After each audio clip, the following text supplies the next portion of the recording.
Bismillahirrahmanirrahim. Değerli basın mensubu arkadaşlarım, bugün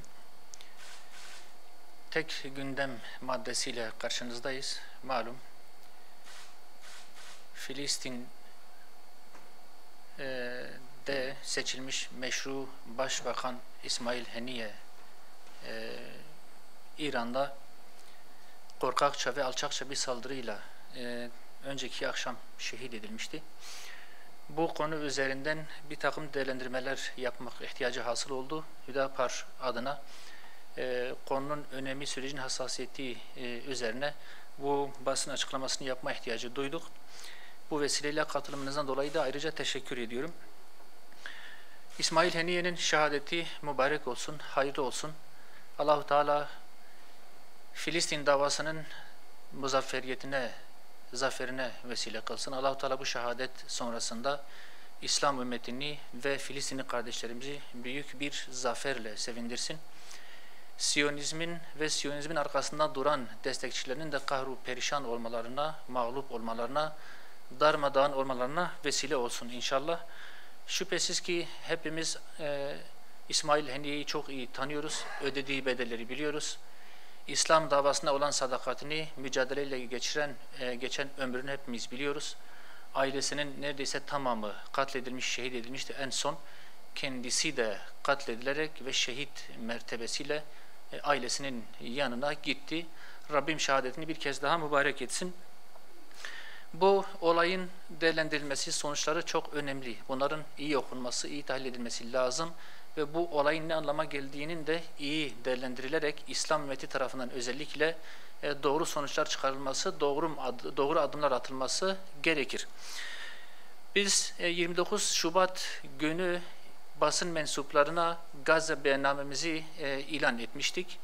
O beyannamede sadece bizim değil birçok sivil toplum kuruluşunun önemli STK'ların da çalışması, emeği vardı. Onu o gün geniş bir şekilde basın ile paylaşmıştık. O zaman birçok husus ifade etmiştik, dile getirmiştik.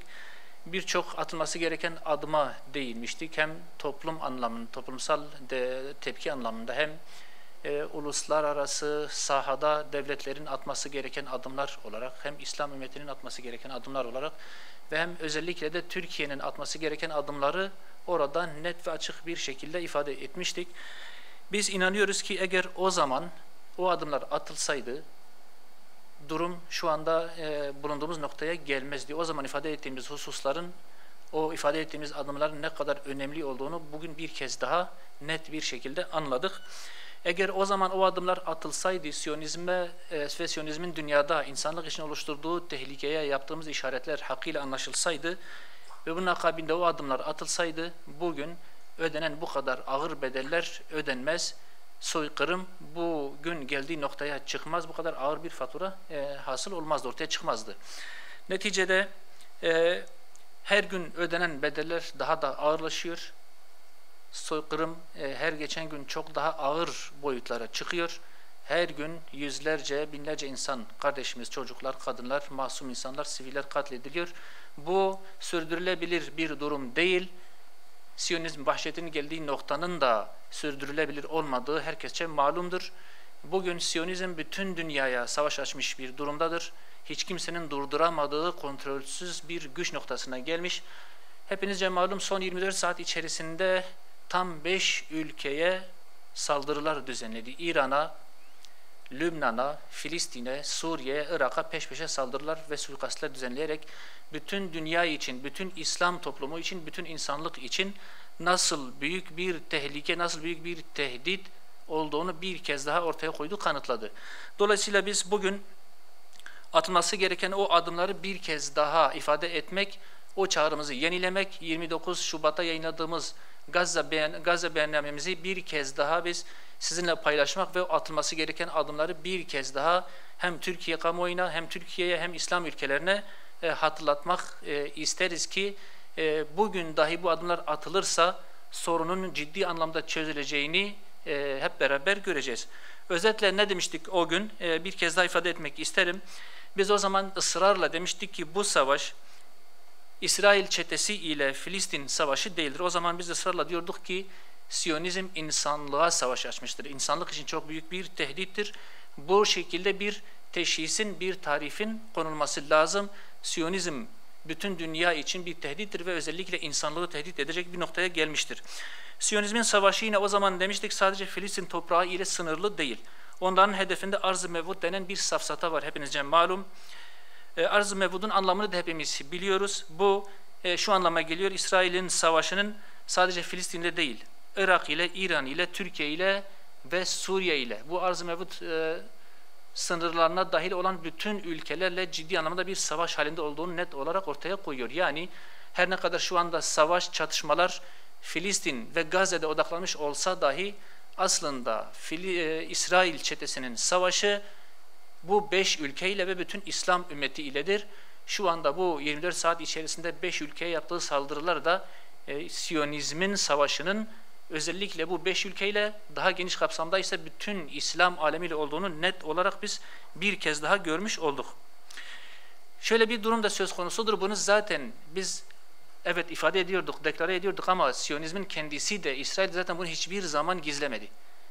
Arz-ı Mevud safsatasını hiçbir zaman örtbas etme ihtiyacı duymadı. Her platformda, her ortamda bunu net bir şekilde ortaya koydular. İnsanların gözünün içine baka baka bütün bu emellerini ortaya koydular ve daha ileri de giderek bütün insanlığın aslında Siyonizmin hizmetkarı olması gerektiğini net bir şekilde ortaya koydular. Halen bunu söylemeye devam ediyorlar. Dolayısıyla onlar bu emellerine varmak için milyonlarca insanı dahi katletseler onların umurunda değildir. Bütün İslam alemini yok etseler dahi onların umurunda değildir. Hiçbir şey ifade etmiyor. Yeter ki emellerine ulaşsınlar. Böyle bir çarpık anlayışları var ki bu onların dünya için ne kadar büyük bir tehdit oluşturduklarının da açık bir ifadesidir. Değerli arkadaşlar, biz eninde sonunda Siyonizmin bütün bu ülkeleri bir şekilde savaşın içine çekeceğini biliyoruz, görüyoruz. Zaten asıl amaçları budur. Onun asıl amaçları bu ülkelerle savaşmak, onları yıkmak ve kendi emellerine ulaşmaktır. Dolayısıyla her ne kadar zaman bu savaşı geciktirse dahi eninde sonunda İsrail çetesinin bu ülkelerin tamamını savaşa bir şekilde çekeceğini, hepimize savaş açacağını biz net olarak görüyoruz. Son İran saldırısı da zaten bunu ortaya koydu. Biz istesek de istemesek de aslında Siyonizm bu ülkelere, özellikle Türkiye'ye, İran'a, Suriye'ye, Irak'a savaş açacak, bizi bir şekilde savaşa katacak ve bu coğrafyayı ateş topuna çevirecektir.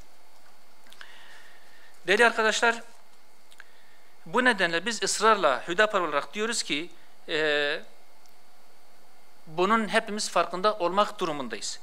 Bu noktada yapılması gereken şeyleri bir kez daha ifade edecek olursak, İsrail çetesinin bir terör yapılanması olduğunu, kadın çocuk savunmasız insanları hedef alarak katliamlar gerçekleştirdiğini, sınır dışı operasyonlar yapmaktan da çekinmediğini ve dolayısıyla bir devlet olmaktan öte, bir yapılanma olmaktan öte aslında bir terör unsuru olduğunu, bir terör devleti olduğunu, bir terör çetesi olduğunu net olarak hepimizin kabul etmesi lazım.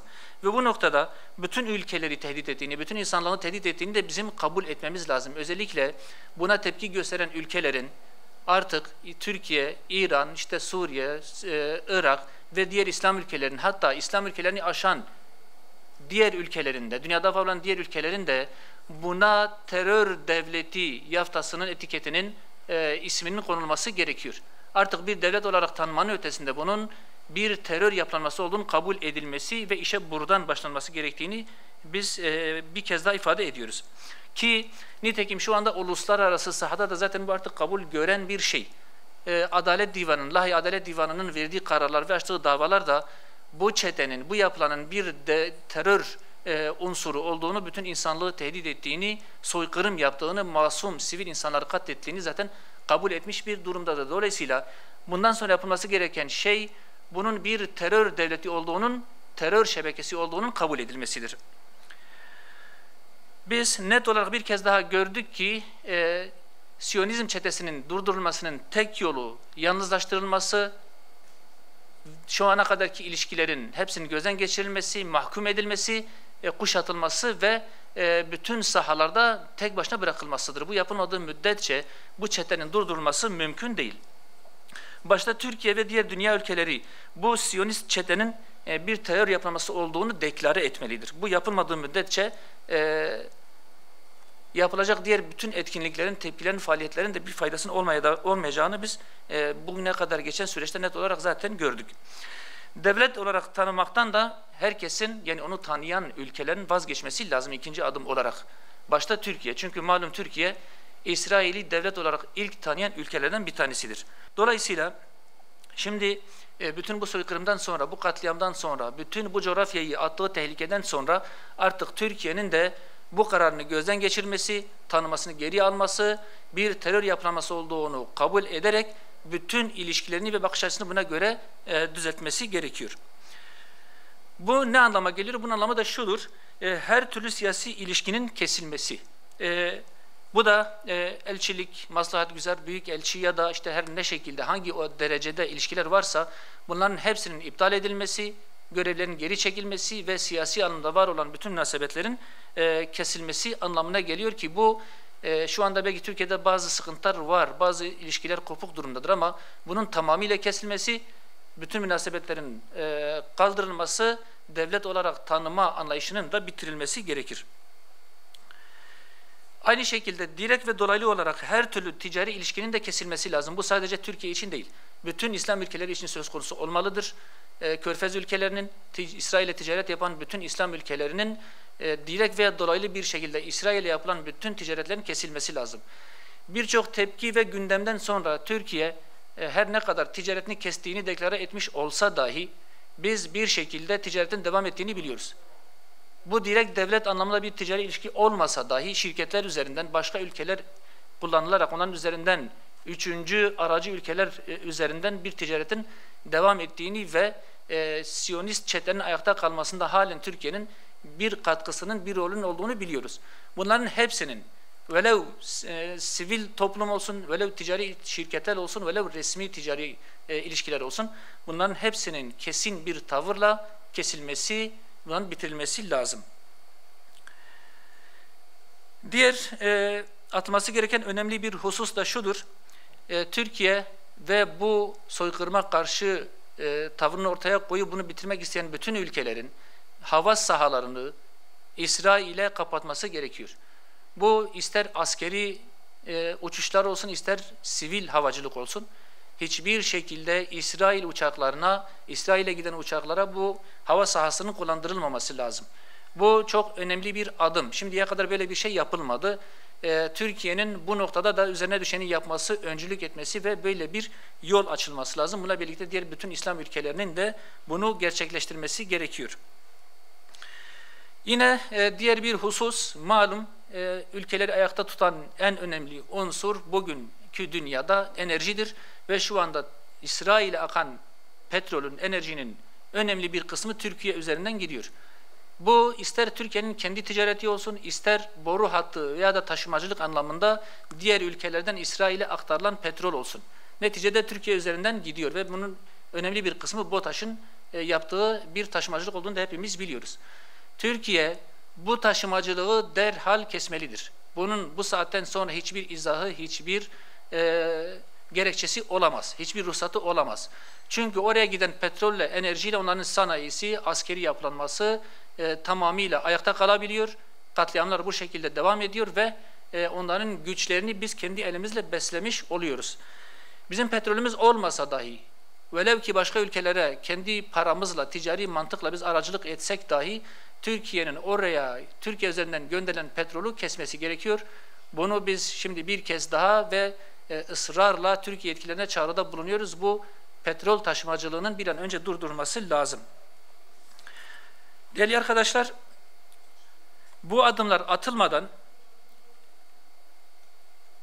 bu çapta Siyonist devleti, Siyonist çeteyi ayakta tutabilecek ciddi hayat damaları kesilmeden yapılabilecek her türlü tepki, etkinlik, söylem, demeç, açıklama, basın açıklaması gibi benzeri şeylerin hiçbirisinin bir karşılığının olmadığını, bir işe yaramadığını bugüne kadarki geçen 9-10 aylık süreçte biz net olarak gördük. Dolayısıyla bunları yaparak, bu önemli adımları atmaktan imtina ederek sadece söylem ile sınırlı kalmak, toplumu belki manipüle etmek, belki toplumu sadece meşgul etmekten öteye geçen bir şey değil.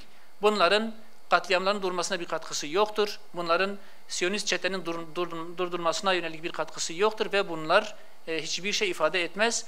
Bunu biz burada açık bir şekilde ifade etmek istiyoruz.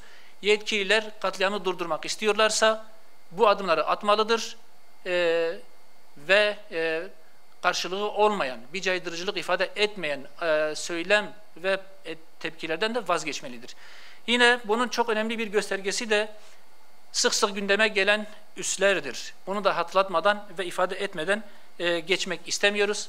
Şu an Türkiye'de var olan NATO üsleri ya da Amerikan üsleri, ki Kürecik çok önemli bir radar üssüdür. İncirlik, NATO'nun ve Amerika'nın ciddi anlamda istifade ettiği çok büyük bir askeri üstür. Bu üsler açık olduğu müddetçe bunların İsrail'e çok ciddi anlamda katkısı olduğunu biliyoruz. NATO'ya katkısı olduğunu biliyoruz. Velev kabul edilsin, velev edilmesin. Radar anlamında, hava uçuşları anlamında çok ciddi iddialar da söz konusudur bu noktada.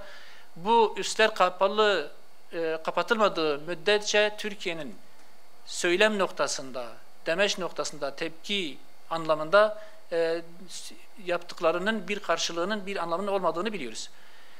Bir samimiyet ortaya konulacaksa, Filistinli kardeşlerimize bir katkımızın olması isteniyorsa, Siyonist katliamın, Siyonist vahşetin durdurulması arzulanıyorsa, yapılacak en önemli işler, belki birinci sırada bu üslerin kapatılması, özellikle Kürecik radar üssünün tamamıyla kapatılması ve buradan NATO'nun ya da işte Siyonist çetenin askeri savunmasına yapılabilecek her türlü katkının önüne geçmek olacaktır. Bu yapılmadığı müddetçe diğer tepkilerin çok da bir anlamının olmadığını biz biliyoruz. Değerli arkadaşlar, biz bir kez daha ifade etmek istiyoruz. Son 24 saat içerisinde 5 tane İslam ülkesine çok ciddi saldırılar yapıldı. İsmail Haniye seçilmiş bir başbakanken başka bir ülkede katledildi. Şimdiye kadar Türkiye'nin içine fiili direkt bir saldırı olmamışsa bu ileride olmayacağı anlamına gelmez. Dolayısıyla şu anda bütün coğrafya Siyonist tehdit altındadır. Bütün coğrafyanın ateş topuna dönmesi an meselesidir. Dolayısıyla bütün bunları bir şekilde biz bugün, bir yıl sonra ya da 3 yıl sonra ya da 5 yıl sonra muhakkak İsrail'in ya da Amerika şeytanının bu ülkeleri de bir şekilde savaşın içerisine çekeceğini biz görebiliyoruz. Dolayısıyla daha o gün gelmeden, bütün bölge ateş topuna dönmeden ve bütün İslam coğrafyası yangın yerine dönmeden bu noktada atılması gereken adımların ivedilikle atılması lazım. Bunun geciktirilmemesi gerekiyor. Geciktirilen her gün faturanın daha da ağırlaşmasına, soykırımın daha ileri boyutlara çıkmasına neden olmaktadır. Şimdi dolayısıyla aslında şu anda biz her ne kadar kendimizi Türkiye olarak söylüyorum, Suriye olarak söylüyorum, Irak olarak söylüyorum, İran olarak söylüyorum, her ne kadar biz kendimizi Filistin Savaşı'nın dışında görüyorsak dahi aslında bu ülkeler fiili olarak zaten savaşın içindedir. İsrail her fırsatta bu ülkelere saldırıyor. Türkiye askeri bir saldırı söz konusu olmasa dahi siyasi ya da uluslararası sahada her gün farklı saldırıları zaten var. Daha yeni geçen 3-5 gün önce, bir hafta önce Türkiye'nin NATO'dan çıkarılması gerektiği noktasında Siyonist çetenin çok ciddi bir uluslararası lobiyi harekete geçirdiğini biz okuduk, hep beraber takip ettik. Şimdi bu noktaya gelmeden önce ifade ettiğimiz ülkelerin ilgili coğrafyada var olan Müslüman ülkelerin ve diğer ülkelerin bu noktada üzerine düşen adımları atması, bu tehlikeyi, bu tehdidi bertaraf etmesi için üzerine düşen sorumluluğu yerine getirmesi lazım.